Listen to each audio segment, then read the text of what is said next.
الحمد لله كفى وسلام على عباده الذين اصطفى أما بعد فقد قال الله تبارك وتعالى وأعوذ بالله من الشيطان الرجيم بسم الله الرحمن الرحيم لن ينال الله لحومها ولا دماؤها ولكن يناله التقوى منكم كذلك سخرها لكم لتكبروا الله على ما هداكم وبشر المحسنين. وقال النبي صلى الله عليه وسلم من وجد ساعة لأن يضاحي فلم يضاحي فلا يحضر مصلانا أو كما قال عليه الصلاة والسلام. فقد قال أصحاب رسول الله صلى الله عليه وسلم يا رسول الله ما هذه الأضاحي؟ قال سنة أبيكم إبراهيم عليه الصلاة والسلام. قالوا فما لنا فيها يا رسول الله؟ قال بكل شعرة حسنة. قالوا فما الصوف فيها يا رسول الله؟ قال بكل شعرة من الصوف حسنة أو كما قال عليه الصلاة والسلام.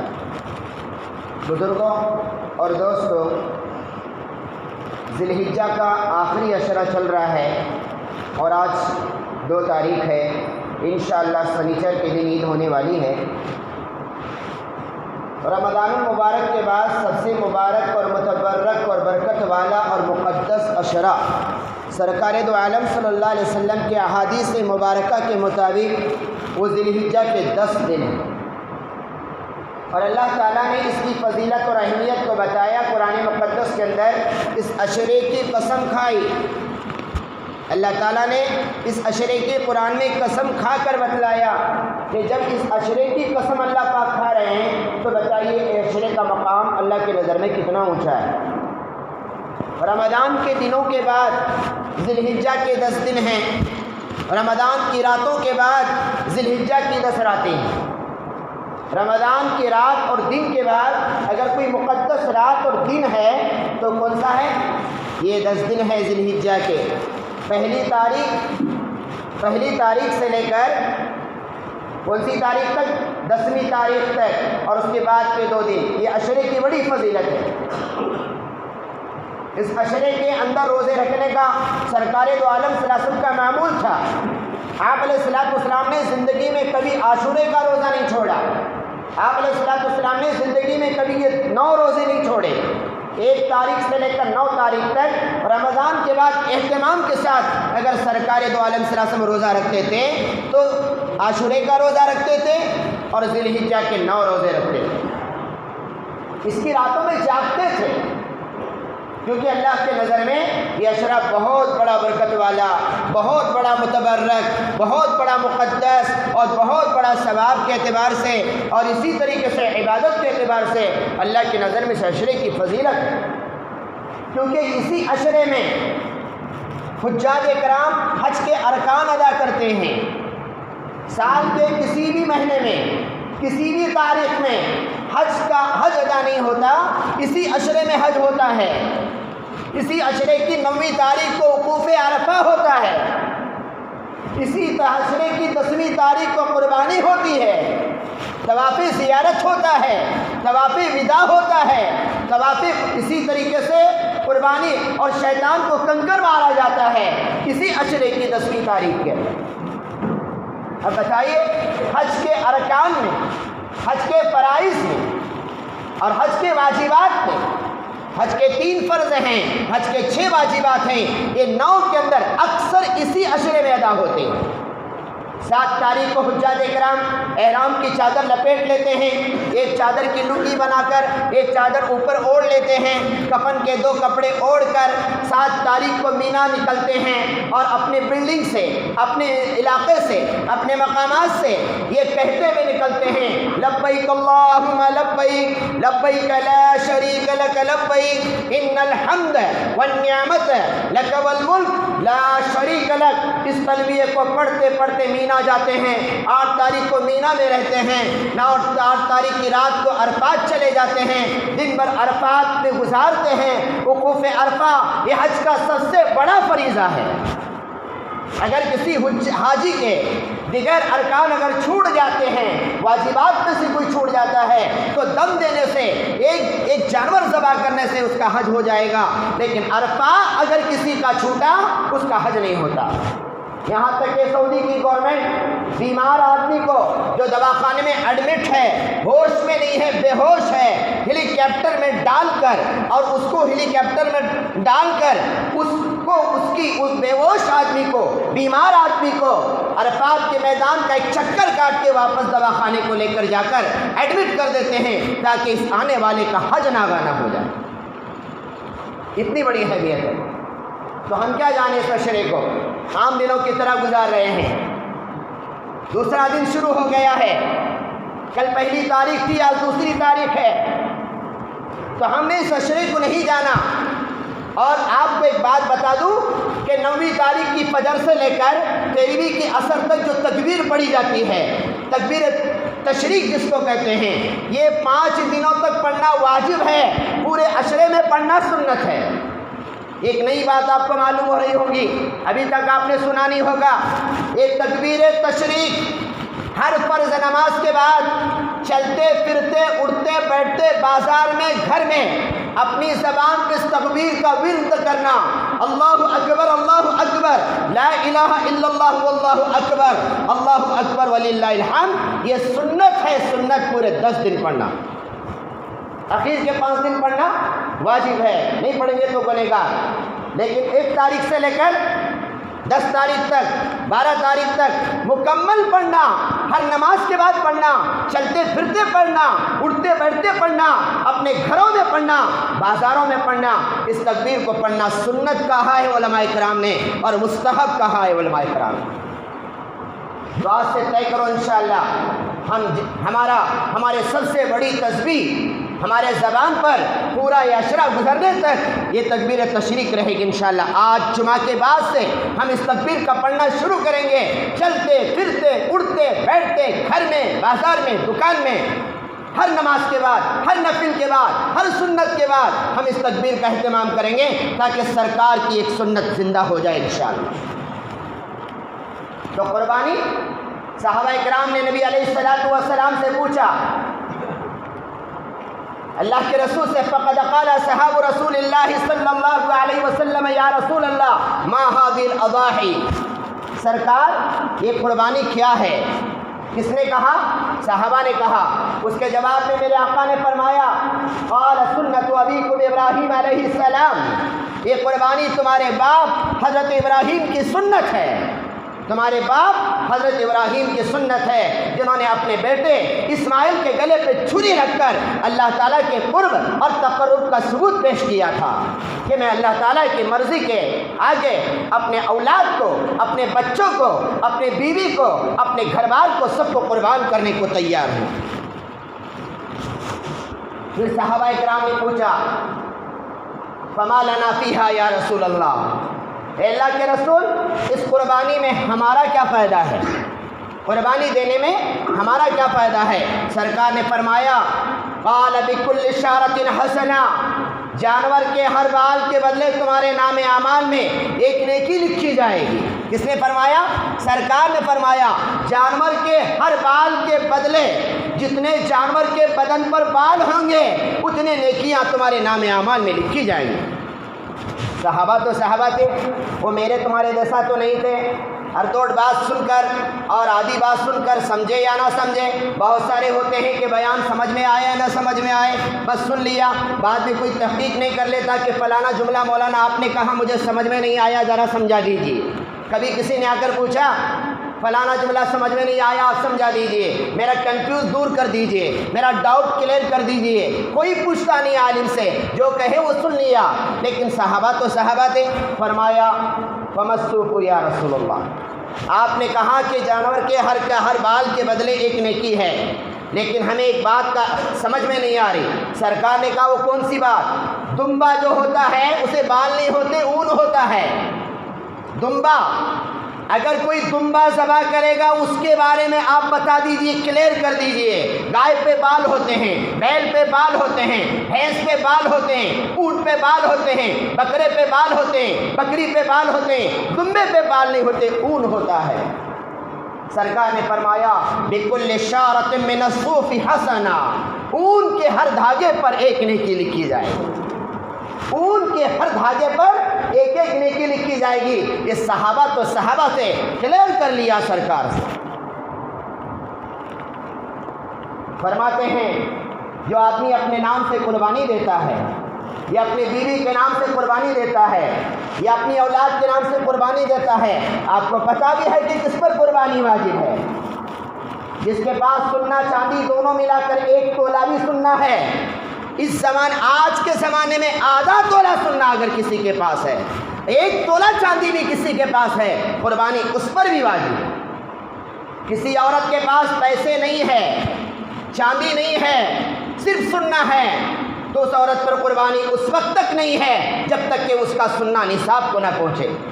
کسی عورت کے پاس سننا بھی ہے، چاندی بھی ہے، پیسے بھی ہے، اس عورت کے بارے میں کہا جاتا ہے کہ یہاں پر چاندی کے نصاب کا اعتبار ہوگا، 450 روپے تولہ چاندی ہے، اور 52.5 تولے چاندی کی قیمت لگاؤ، تقریباً 30,000 روپے کے اندر ہو جاتا ہے۔ کسی کے پاس 30,000 یا اس سے زیادہ کی مالیت آج کی تاریخ میں موجود ہے، چاہے زیور کی شکل میں ہو، چاہے پیسوں کی شکل میں ہو، چاہے نقد کی شکل میں ہو، چاہے شیئر کی شکل میں ہو، چاہے ویسٹ سامان کی شکل میں ہو، چاہے عمارت کی شکل میں ہو، چاہے گاڑیوں کی شکل میں ہو، اس پر قربانی واجب۔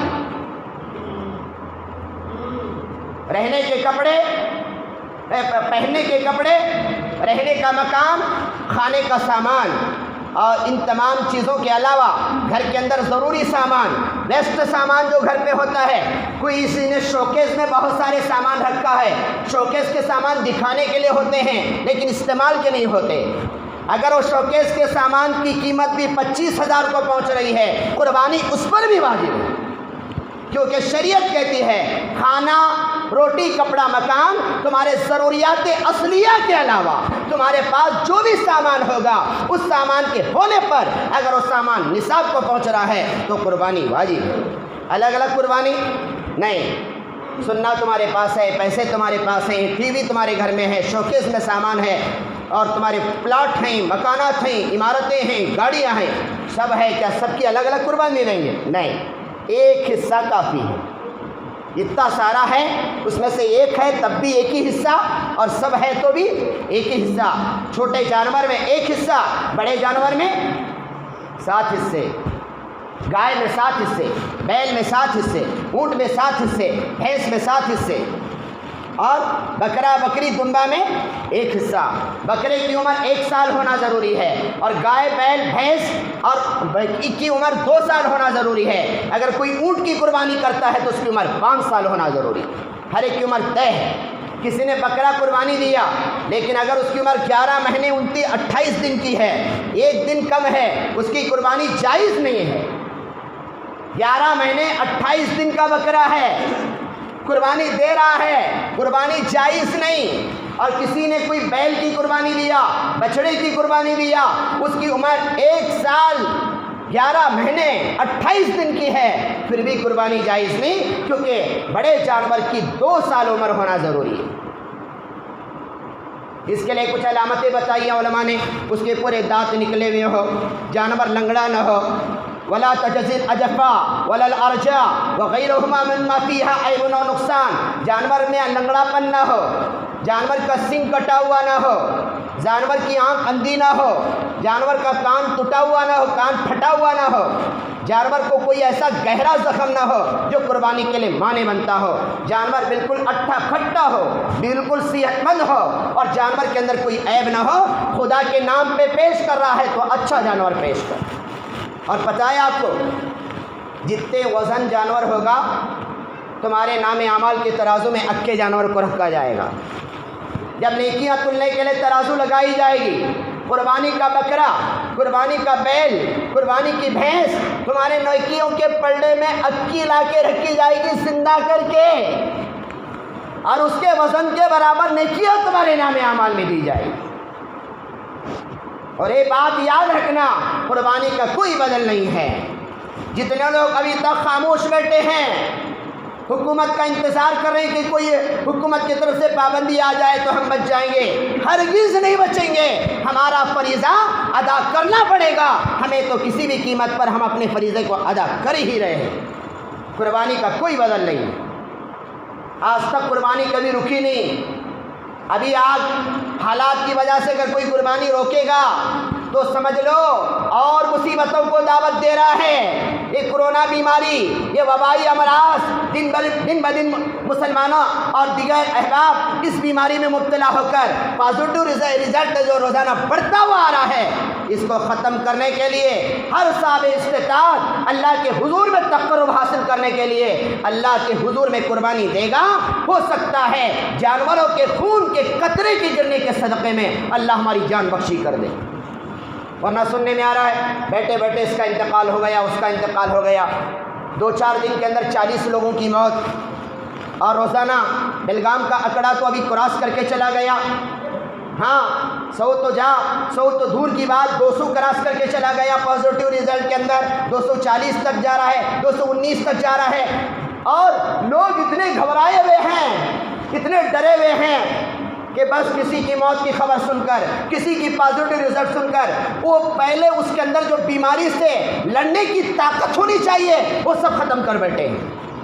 صدمے پر صدمہ، خوف پر خوف۔ میں آپ سے کہتا ہوں کہ ساری باتیں کورونا وائرس کے متعلق باتیں، خدا کے واسطے اپنے گھروں میں اس کا تذکرہ مت کرو، اپنے بیوی کو کمزور مت بناؤ، اپنی اماں کو کمزور مت بناؤ، معصوم بچوں کے سامنے تذکرہ مت کرو۔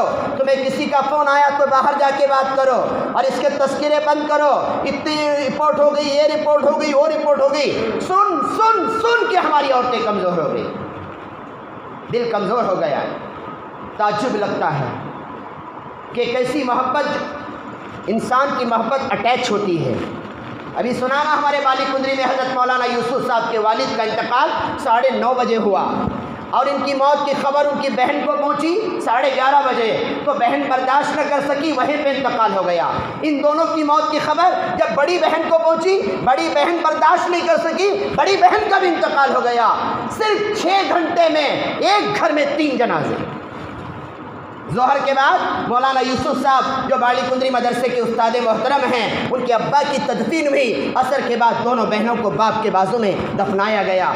یعنی پتہ چل رہا ہے کہ ہمارے دل اس وقت کتنے کمزور ہو گئے ہیں کہ موت کی خبر سن کر برداشت نہیں کر رہے ہیں۔ میں خدا کا واسطہ دیتا ہوں، تقدیر کے فیصلے کو کوئی ٹال نہیں سکتا، مقدرات کو کوئی بدل نہیں سکتا۔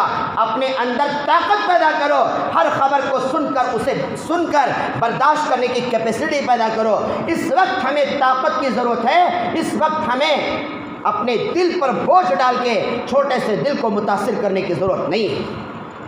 مرنے والا مر گیا، فوراً اس کے لیے سورہ فاتحہ، سورہ اخلاص اور قل اعوذ بالفلق، قل اعوذ بالناس، اگر اللہ توفیق دیا تو آدھا پارا، ایک پارا، پو پارا پڑھ کے اس کے نام پہ بخش دو۔ تم نے میت کا، مرنے والے کا حق ادا کیا، لیکن مرنے والے کی خبر سن کر کیا ہوگا؟ گھر والی نہیں، غم کی خبریں گھر والوں کو مت سناؤ۔ حالات بڑے نازک چل رہے ہیں۔ میں آپ سے منت سماجت کرتا ہوں، آپ سے ریکویسٹ کرتا ہوں، آپ سے درخواست کرتا ہوں، خدا کے واسطے اپنے آپ پر قابو میں لاؤ، کنٹرول کرو، صاف رہو، تمام احتیاطی تدابیر اختیار کرو، سوشل ڈسٹنس کو باقی رکھو، ماسک پہنو، ماسک۔ مسلمانوں کتنا سمجھانا پڑ رہا ہے آپ کو؟ ڈاکٹروں کو جوڑے کہ ہم پرسوں کچھ علاج کرنے کے لیے، ایمبولینس کا انتظام کرنے کے لیے، ڈاکٹر سب آپ کی شکایت کر رہے ہیں کہ ہماری قوم ماننے کو تیار نہیں، ماسک پہننے کو تیار نہیں، اپنی پہلوانی بتا رہی ہے۔ خدا کے لیے ہم آپ سے منت سماجت کرتے ہیں، اللہ کے واسطے باہر جا رہے ہیں تو ماسک پہنو۔ تقدیر کے فیصلے کو کوئی ٹال نہیں سکتا، لیکن سرکار نے فرمایا جس جگہ پہ تعاون پھیلا ہوا ہے وہاں احتیاطی تدابیر کے ساتھ رہو۔ اس تعاون والے کے ساتھ بیٹھ کر مت کھانا، اسے ٹچ مت کرنا، یہ سرکار کی تعلیم ہے، حکومت کی تعلیم نہیں ہے۔ سرکار کہہ رہے ہیں بچنا تمہارے ہاتھ میں۔ سردی زکام کا علاج، ڈرو مت، زکام ہو گیا، سردی ہو گئی، بخار آ گئی، گھبراؤ مت، اس کا علاج کرنے کی کوشش کرو، حتی الامکان گھریلو نسخوں سے علاج کرو۔ اپنے اندر کا خوف نکالو میرے بھائیوں، عورتوں کے سامنے خبریں مت سناؤ میرے بھائیوں، اپنی عورتوں کو مت ڈراؤ، قربانی دینے کا پکا ارادہ کرو۔ ہم اس سال قربانی دیں گے انشاءاللہ، ضرور دیں گے، سب دیں گے، ہاتھ اٹھا کر بولو۔ اللہ تمہاری جانوں کی حفاظت فرمائے، اللہ تمہاری مالوں کی حفاظت فرمائے۔ البتہ حکومت کرناٹک کی طرف سے، جمعیت علماء کی طرف سے اور ادارے شریعہ کی طرف سے آپ کو کہا جا رہا ہے کہ گائے کی قربانی کوئی نہیں کرے گا اس سال، ورنہ ایک آدمی غلطی کرتا ہے باقی قربانیوں پر پابندی لگتی ہے۔ حکومت سے منظوری حاصل کی گئی ہے قربانی کی، لیکن گائے کی قربانی اللہ کے واسطے مت کرو۔ باقی دیگر جانوروں کا جب آپشن شریعت میں موجود ہے تو ہم گائے کے پیچھے کیوں پڑ رہے ہیں؟ ہاں، اگر شریعت صرف گائے ہی کی قربانی کرنے کو کہتی ہم جان دیتے تھے لیکن قربانی نہیں چھوڑتے تھے۔ جب ہمارے سامنے آپشن ہے، بھینس کی کر سکتے ہیں، بیل کی کر سکتے ہیں اور بکرے کی کر سکتے ہیں، تو گائے کے پیچھے مت پڑو۔